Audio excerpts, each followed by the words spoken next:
Thierry me faisait remarquer justement que j'avais un peu oublié la question Oui. qu'il avait voulu poser juste avant la petite alarme. Je les écoutais parler, ils me font penser un peu à vous et moi en matière de chaussures.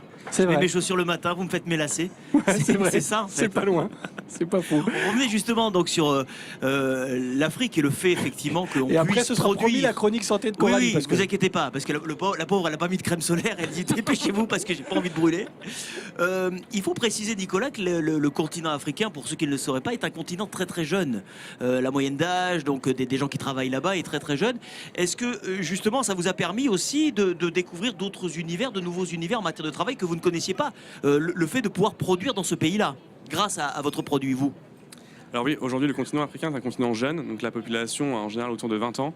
Et j'ai la chance d'avoir pu grandir et être né en Côte d'Ivoire, mais avoir vécu aussi au Sénégal et à Madagascar, dont ma mère est originaire.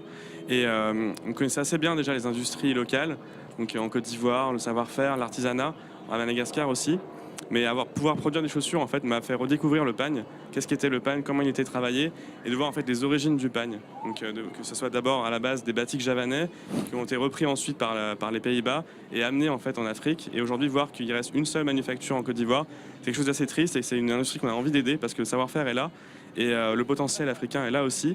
Et c'est aussi pour ça qu'on a voulu s'engager avec nos chaussures avec une association humanitaire, donc de petite taille, qu'on aide en fait à travers un partenariat. Et pour chaque paire de chaussures vendues, on finance une journée d'école à une jeune femme parrainée par l'association. Eh bien, bravo pour cette initiative. Et nous, c'est promis, on vous l'a promis depuis le début de cette émission. On va parler tatouage. Nicolas, je vois déjà sur votre bras que vous êtes tatoué. En effet. Et en effet, donc ça devrait vous parler. Coralie est là, le jingle, on l'a entendu il y a un petit quart d'heure C'est déjà. Donc on va y aller directement avec vous, Coralie, puisqu'on va parler tatouage et santé, bien sûr, ça va avec. Effectivement, donc en France, aujourd'hui, 14% de la population est tatouée. Généralement, ce sont plus les femmes que les hommes d'ailleurs qui se font tatouer. Allez savoir pourquoi, elles sont peut-être D'accord. plus courageuses, on ne sait pas. C'est une façon de voir les choses. Elles ont plus de temps pour y aller, peut-être. Oui, bien sûr. Malgré son succès, le tatouage est encore victime de on-dit et de mépris, notamment dans le milieu professionnel. C'est vrai que parfois, être tatoué peut déranger un patron, un chef d'entreprise. C'est pas le cas partout, heureusement, mais en tout cas, ça l'est encore. Oui, mais il y a des métiers où, pardonnez-moi, mais il n'y a pas vraiment le choix. Si un représentant des forces de l'ordre arrive avec un tatouage sur la moitié du visage, Alors, ça disons peut... que sur la moitié du visage, c'est quand même assez rare en France. Oui, mais ça arrive. Mais effectivement, ça peut déranger. Alors, nous avons consacré dans le dernier numéro des carnets santé un dossier complet sur le tatouage et notamment un entretien dont je vous parlerai très rapidement tout à l'heure. Et dans ce dossier, on s'est intéressé un peu au tatouage et à ses origines, tout simplement. Donc, on a un peu fouiné partout et on s'est rendu compte que dans différents pays, il a des significations complètement différentes. Donc, par exemple, en Russie, le tatouage était pratiqué chez les malfaiteurs et ça servait un peu à tatouer son CV de malfaiteur, donc le type de crime, le nombre de crimes, l'appartenance à un gang, etc. D'accord. Voir un C'est sacré assez- torse, Poutine. C'est particulier. Enchaînez, relèvera Coralie, pas. enchaînez. Au Japon, le tatouage est interdit. C'est généralement la mafia japonaise, plus particulièrement les yakuza qui se Que font des gens bien, tatouer. quoi. Voilà. D'accord. Alors, détrompez-vous, mais justement, vous lirez l'entretien qui est dans les carnets santé de David Rasputin, qui est le seul tatoueur français qui s'est fait, entre guillemets, introniser dans une famille japonaise, qui est la dernière famille qui tatoue les yakuza, donc les malfaiteurs japonais, D'accord. qui participent beaucoup à l'économie locale, qui aident les associations. Donc, ils ne font pas que des choses pas très bien, ils font aussi des choses bien. En Corée du Sud, le tatouage est également clandestin. Dans ce pays-là, seuls les hôpitaux peuvent tatouer les gens. Donc, c'est assez particulier. D'accord. Et en Polynésie, on a une toute autre approche. Alors là-bas, c'est vraiment quelque chose de générationnel. C'est l'origine du tatouage, tout simplement, puisque ça vient de là-bas. Le mot tatouage, c'est tato en polynésien, qui signifie frapper, parce qu'effectivement, on frappait avec un petit bâton à l'époque. On Bien n'avait sûr. pas le dermographe. Et là, c'est vraiment pour donner notre appartenance à un clan. C'est synonyme de force, de puissance, de richesse. Donc ça a vraiment un sens complètement différent du tatouage qu'on peut retrouver dans les autres pays, et notamment en France. On va se faire tatouer le logo de la grande émission. Ah oui. Sympa. Oui, oui. Bah oui, c'est notre appartenance à la même tribu. Bah, t'as déjà mon prénom tatoué ici, je sais pas si on le verra tout à l'heure. Juste à côté du Hein, portrait de juste Johnny là, Hallyday. voilà. Il y a écrit maman, C'est classe. il y a écrit maman et juste en bas Thierry. Pardon. Alors, on s'intéresse un peu au côté santé. Maintenant, comment ça fonctionne? Alors, il faut savoir que quand on se fait tatouer, ça ne pénètre pas dans l'épiderme, mais bien dans la couche inférieure qui est le derme de la peau.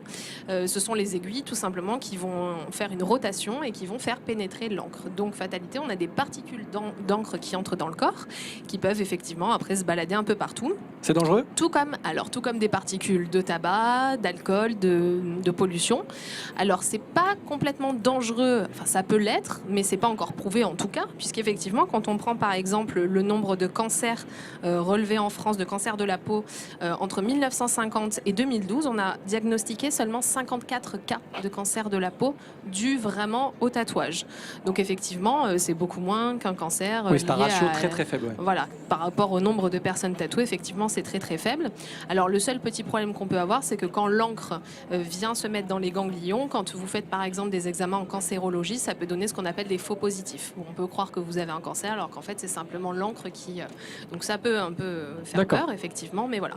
Après, je ne vous cache pas que sur certaines peaux particulièrement fragiles et sensibles, on peut avoir des allergies cutanées, tout simplement, notamment quand vous utilisez des encres de couleur type rouge, vert ou bleu. Très bien. Dernière chose assez intéressante, c'est qu'on a certaines personnes qui regrettent le tatouage quand même. C'est ça. C'est pour ça qu'il faut bien réfléchir avant de se faire tatouer. Mais il est possible aujourd'hui de se faire détatouer, tout simplement par un dermatologue. Ça se fait en cabinet. Autant vous dire que ça fait mal. C'est long. Entre 6 et 10 séances. Entre chaque séance, il faut laisser 2 mois. Oh Une là là. séance coûte entre 150 et 600 euros. Oh là, non, je t'ai plus. Non, je t'ai plus.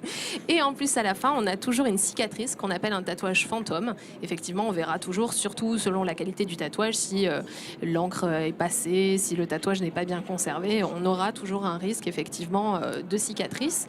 La solution qu'on a aussi, qui peut se présenter à vous, c'est si vous avez des petits tatouages, ça ne se prête pas au gros, mais tout ce qui est recouvrement de tatouage. Donc là, on a beaucoup d'émissions en ce moment qui traitent d'ailleurs de ce sujet, et vous pouvez effectivement vous faire recouvrir votre petit tatouage par un plus gros. Ça peut être très esthétique, notamment il joue beaucoup sur les couleurs, etc. Ça, vous pouvez vous renseigner auprès d'un tatoueur professionnel, mais c'est pas possible pour tout le monde, donc réfléchissez bien. C'est un Et peu après, le mot si du le oui. gros Réfléchir. tatouage, il faut encore le recouvrir, ça devient vite compliqué Ça, au bout ça d'un devient moment. compliqué. Après, Ouais. on a des personnes qui font des bandes noires. Hein. Voilà, un bras tout noir. Oui, ou des codes barres aussi, c'est bien aussi. Hein. Comme ça, tu passes à la caisse, t'es tranquille. Et Merci, Coralie, en tout jetez cas. un coup d'œil en tout cas au dossier, parce qu'il y a plein de sujets que j'ai pas abordés, notamment le tatouage thérapeutique entre guillemets, qui est beaucoup pratiqué chez les femmes qui ont eu un cancer du sein et qui se sont fait enlever un sein et qui pratiquent des tatouages voilà, de recouvrement. Mais tout cela et bien plus encore, c'est dans les carnets santé, bien évidemment. Voilà. Merci Coralie, vous revenez Merci la à semaine vous. prochaine. Avec plaisir. On parlera encore santé avec vous.